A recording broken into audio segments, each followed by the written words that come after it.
वडीलधाऱ्यांकडून आपण नेहमी ऐकतो, बाहेर पडा रे जरा, लोकांमध्ये मिसळा, खेळा. हां, बरोबर. सतत त्या फोनमध्ये काय डोकं खुसून बसता असं. पण खरं सांगायचं तर आजच्या जगात जीवनशैली इतकी बदलली आहे की हे अनेकांना शक्य होत नाही. अगदी. कामाचा व्याप, वेळ नसणं. हो, आपण शारीरिक आरोग्याबद्दल तर नेहमीच बोलतो, पण हे सामाजिक आरोग्य, ही संकल्पना काय आहे नेमकी? आज आपण जरा त्यावरच बोलूया. आपल्याकडे 9 सामाजिक आरोग्य PDF यावर आधारित काही माहिती आहे. त्यातून हे समजून घेऊया. नक्कीच. सामाजिक आरोग्य म्हणजे काय म्हणतात त्याला, केवळ इतरांशी बोलणं किंवा ओळख असणं नाहीये. अच्छा. तर एखाद्या व्यक्तीची इतरांशी चांगले संबंध जोडण्याची क्षमता. आणि महत्वाची गोष्ट म्हणजे बदलत्या सामाजिक परिस्थितीनुसार स्वतःला जुळवून घेणं. बर.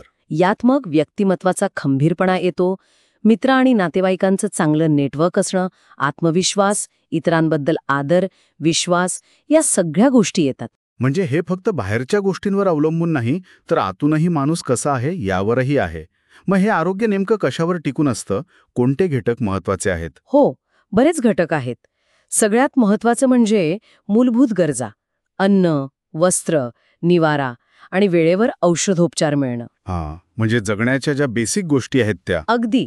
त्यासोबतच शिक्षण आणि नोकरीच्या संधी कशा आहेत, व्यक्तीचा आर्थिक स्तर काय आहे, आजूबाजूचं सामाजिक वातावरण कसं आहे, हेही खूप महत्वाचं ठरतं. आणि मला वाटते यात भौतिक सुविधांचाही भाग असेल, नाही का?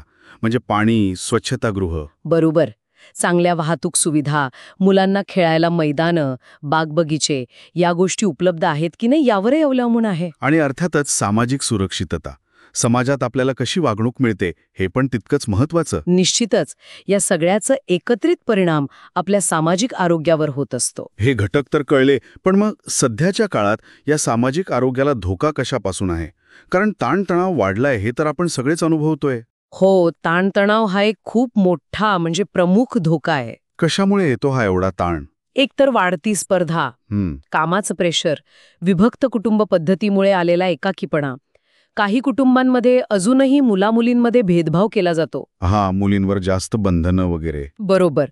या सगळ्यामुळे मानसिक ताण वाढतो आणि मग समाजातली गुन्हेगारी, हिंसाचार, त्याचाही परिणाम होतोच. आणि व्यसनाधीनता हा पण एक मोठा मुद्दा आहे, विशेषतः तरुणांमध्ये दिसतो. अगदी. व्यसनाधीनता हा दुसरा गंभीर धोका आहे. अनेकदा कसं होतं, मित्रमैत्रिणींच्या संगतीने किंवा घरात मोठ्यांचं बघून अनुकरण करतात. हो, अगदी लहान वयात तंबाखू, गुटखा, सिगरेट किंवा दारू यांची चव घेतात आणि मग हळूहळू त्याची सवय लागते, व्यसन जडतं. आणि त्याचे परिणाम तर भयंकर आहेत. खूपच. हे पदार्थ तात्पुरता काहीतरी वेगळं फील देतात, पण ते आपल्या चेतासंस्थेवर, हृदयावर, फुफ्फुसांवर गंभीर आणि कायमचे परिणाम करतात. कॅन्सरपर्यंत धोका पोचतो. आणि अल्कोहोलमुळे तर मेंदूवर परिणाम होतो असं म्हणतात. हो ना.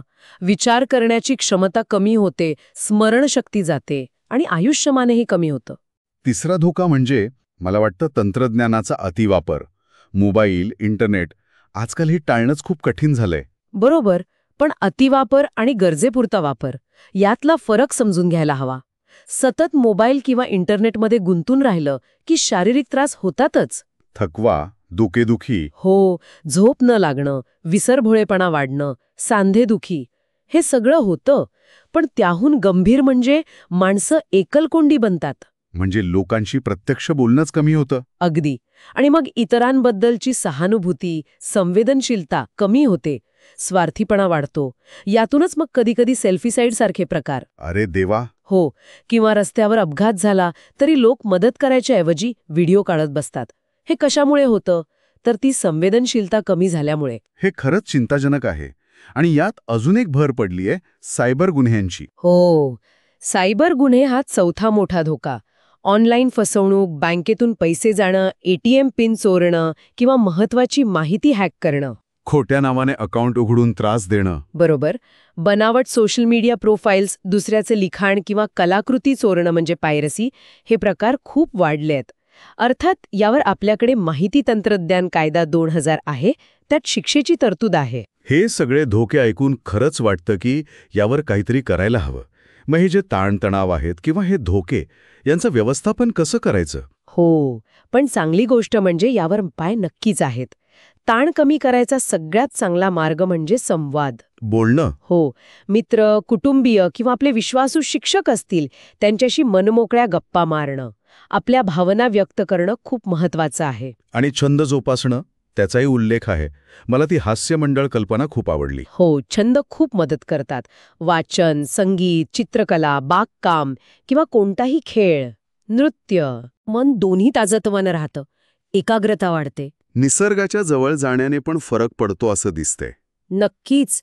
थोडा वेळ बागेत फिरणं, पक्षी बघणं किंवा एखादा पाळीव प्राणी सांभाळणं, यातून एक वेगळीच शांतता मिळते, सकारात्मक वाटतं. आणि जर हे सगळं करूनही त्रास होत असेल तर सगळ्यात महत्त्वाचं म्हणजे व्यावसायिक मदत घ्यायला संकोच करू नये. गरज वाटल्यास समुपदेशन म्हणजे काउन्सिलिंग किंवा मानसोपचार तज्ज्ञांची मदत घेणं हे कमजोरपणाचं लक्षण नाहीये. बरोबर. आणि सलाम मुंबई फाउंडेशनसारख्या अनेक स्वयंसेवी संस्था आहेत, NGOs, ज्या या कामात मदत करतात. खरंच आजच्या चर्चेतून हे एकदम स्पष्ट झालं की शारीरिक आरोग्य इतकंच किंबहुना काही वेळा त्याहूनही जास्त आपलं सामाजिक आरोग्य जपणं किती महत्वाचं आहे. हो ना. तंत्रज्ञानाचा वापर गरजेपुरताच करायला हवा आणि प्रत्यक्ष भेटीगाठी, संवाद, नातेसंबंध यांना प्राधान्य द्यायला हवं.